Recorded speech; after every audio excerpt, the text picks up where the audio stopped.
Assalamualaikum warahmatullahi wabarakatuh. Salam sehat bersama Generator Indonesia.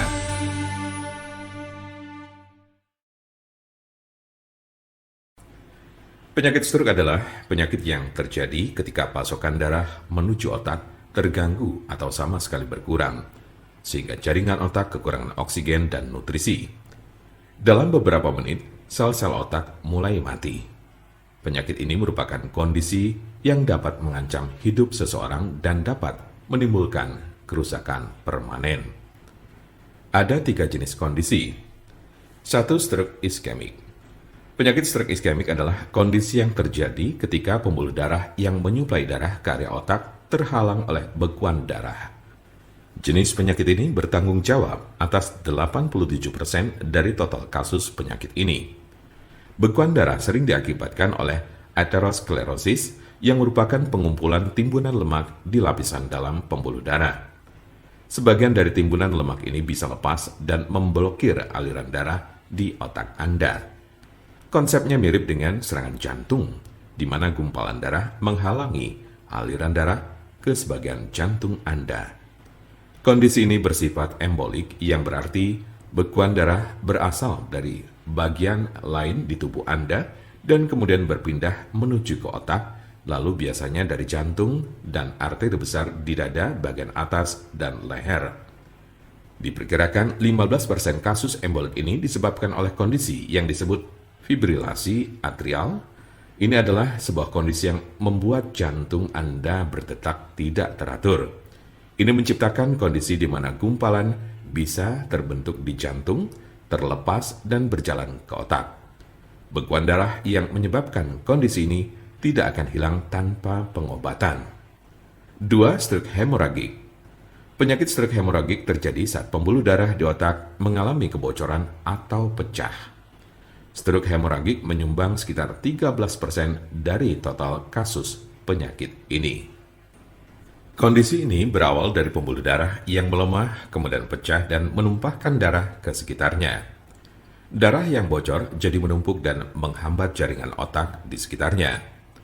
Kematian atau koma panjang akan terjadi jika pendarahan berlanjut. Ada 2 jenis stroke hemoragik. Pertama adalah aneurisma yang menyebabkan sebagian pembuluh darah melemah hingga mengembang layaknya balon dan kadang pecah.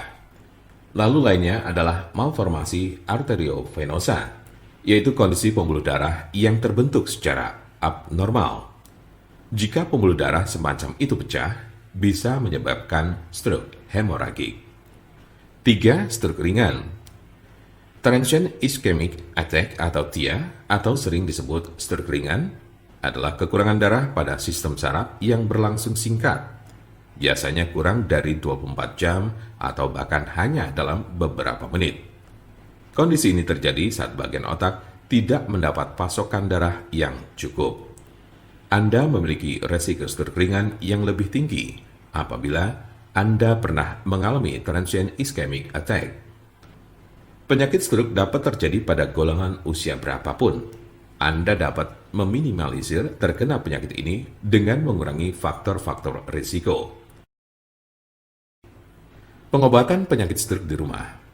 Apa saja perubahan gaya hidup atau obat stroke yang bisa dilakukan di rumah? Berikut adalah gaya hidup dan perawatan obat stroke di rumah yang dapat membantu Anda mengatasi penyakit stroke. 1. Berhenti merokok. 2. Minumlah obat-obatan yang diberikan oleh dokter Anda. 3. Olahraga sesuai dengan petunjuk dokter Anda. 4. Makanlah makanan yang mengandung sedikit lemak dan kurangi meminum minuman beralkohol minimal 1 kali sehari. 5. Kendalikan tekanan darah, tingkat kolesterol, dan diabetes Anda. Jika Anda, saudara atau teman ada yang terkena penyakit stroke sedang mencari pengobatan alternatif dengan obat herbal, saya pastikan Anda berada di tempat yang tepat. Karena insya Allah, dengan izin Allah SWT, kami mempunyai solusinya. Silakan hubungi nomor kami di 081 329 878 999 atau bisa juga melalui WhatsApp di nomor yang sama yaitu 081 329 878 999. Jangan lupa like, share, dan subscribe untuk mendapatkan informasi seputar kesehatan lainnya. Terima kasih, semoga dapat bermanfaat. Wassalamualaikum warahmatullahi wabarakatuh.